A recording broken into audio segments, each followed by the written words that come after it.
Hello বন্ধুরা, welcome to my channel. আজকে আমরা দেখব বারডোয়ান ইউনিভার্সিটির আন্ডারে যে কোনো কলেজের আমরা কীভাবে ফিস পেমেন্ট করতে পারি। এখানে আমরা 4th সেমিস্টারে ফিস পেমেন্ট করছি। তাই এখানে বারডোয়ান ইউনিভার্সিটির আন্ডারটাতে একটি কলেজ আরামবাগ গার্লস কলেজ আছে। তা সেই গার্লস কলেজের ফিস পেমেন্টের যে লিঙ্ক আছে, সেই ফিস পেমেন্টের লিঙ্কে ক্লিক করলে এরকম না স্টুডেন্ট লগ ইন বলে একটা অপশান আসবে। তো এই পেজটাতে স্টুডেন্টের ইউজার নেম যেটা আছে সেই ইউজার নেমটা দিতে হবে এবং নিচে তার পাসওয়ার্ডটা দিতে হবে। ইউজার নেম এবং পাসওয়ার্ড দিয়ে নিচে যে লগ ইন অপশান আছে সেই অপশানেতে ক্লিক করতে হবে। লগ ইন অপশানে ক্লিক করলেই স্টুডেন্টের যে ইনফরমেশন পেজ আছে সেই পেজটা খুলে আসবে। একটু প্লিজ ওয়েট দেখাচ্ছে, যেমন এই যে পেজটা খুলে আসলো। ফুল পেজের ঠিক ডান দিকেতেই 4th সেমিস্টার যেহেতু যে ভর্তি হয়েছে 4th সেমিস্টার সাবজেক্ট চয়েস বলে একটা অপশান আছে, এই অপশানে ক্লিক করতে হবে। খুলে নতুন একটা পেজ খুলে আসবে। এখানেতে তার সমস্ত ডিটেলস থাকবে এবং মাইনর সাবজেক্টটা বাঁচতে বলছে। মাইনর সাবজেক্টটা যেটা নিতে যায় সেই সাবজেক্টটি এখানে চুজ করতে হবে। করে নিচে পে অ্যান্ড সাবমিট অপশান আছে, পে অ্যান্ড সাবমিট অপশানে ক্লিক করতে হবে। পে অ্যান্ড সাবমিট অপশানে ক্লিক করলে এরকম ধরনের একটা পেজ খুলে আসবে, যেখানে দেখাচ্ছে অ্যাডমিশন ফিস 200 টাকা এবং টিউশন ফিস 450, টোটাল 650 টাকা। এবং নিচে কথায় লেখা থাকবে 650 রুপিস অনলি, এরকম ধরনের লেখা থাকবে। এবং এখান থেকে নিচে যে পে নাও অপশান আছে, পে নাও অপশানে ক্লিক করতে হবে। পে নাও অপশানে ক্লিক করলে পরে একটা পেজ আসবে। এই পেজটা হচ্ছে পেমেন্টের পেজ, যেখানেতে 4 রকম মোডের মাধ্যমে আপনি এখানে পেমেন্ট করতে পারেন: net banking, debit card, credit card এবং ইউপিআই। এবং এই 4টির মাধ্যমে আপনি এখানে যে কোনো একটির মাধ্যমে আপনি করতে পারেন।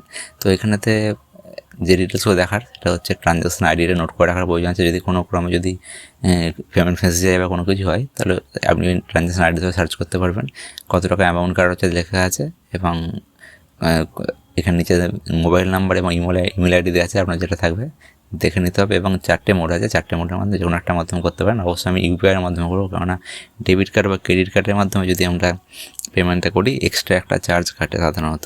ডেবিট কার্ড বা ক্রেডিট কার্ডে চার্জটা বেশি কাটে। এই ডেবিট কার্ড ক্লিক করতে পারছেন 653 টাকা সামথিং পড়ছে, এবং ক্রেডিট কার্ড করলেও ডেবিট কার্ড এটা কাটছে, ক্রেডিট কার্ড করলেও এবার আপনার এর থেকেও বেশি কাটে। ক্রেডিট কার্ডে 56 সামথিং কিছু কাটছে একটা। নেট ব্যাঙ্কিং এবং ইউপিআই দুটি অপশানের মাধ্যমে এক্সট্রা চার্জ সাধারণত কাটে না, কোনো কলেজে তাতেও কাটে, তো অসুবিধা নেই। এখানেতে এখানে যেহেতু এক্সট্রা চার্জ কাটছে না, সেজন্য আমরা এখানে ইউপিআই সিলেক্ট করবো। ইউপিআই দুই রকম মোডে করা যায়, ভিপিএ এবং কিউআর কোড। ভিপিএ এবং কিউআর কোড, ভিপিএ হচ্ছে যখন আমরা ভিপিএ সিলেক্ট করবো, তো এখানে আপনার যে ইউপিআই আইডিটা আছে সেখানে ইউপিআই আইডি দিয়ে ভেরিফাই করে নিতে হয়। করে নিলে এখান থেকে পেমেন্টটা করা যায়। এবং কিউআর কোড যদি করি তাহলে কিউআর কোড করলে কিউআর কোড একটা জেনারেট হবে এবং সেই কিউআর স্ক্যান করে আমরা পেমেন্ট করলে তার থেকে এই পেমেন্টটা করে দেওয়া যাবে।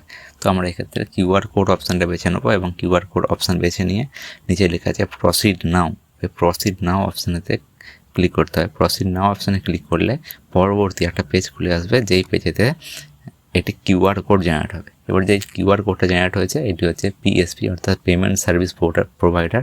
এই কিউআর কোডের মাধ্যমে আপনি স্ক্যান করে টাকাটা পেমেন্ট করতে পারবেন।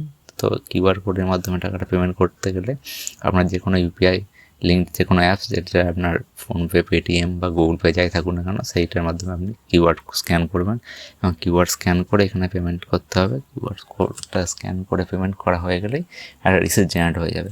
তবে একটা কথা, যখন এই প্রসেসটা চলবে কোনো ক্রমেই পেজটা রিফ্রেশ করবেন না বা কেটে দেবেন না, তাহলে কিন্তু পেমেন্টটা ফেঁসে যাওয়ার খুবই ভয় থাকে। যদি আপনার পেমেন্টটা করে দেওয়া হয়ে থাকে তো একটু ওয়েট করবেন।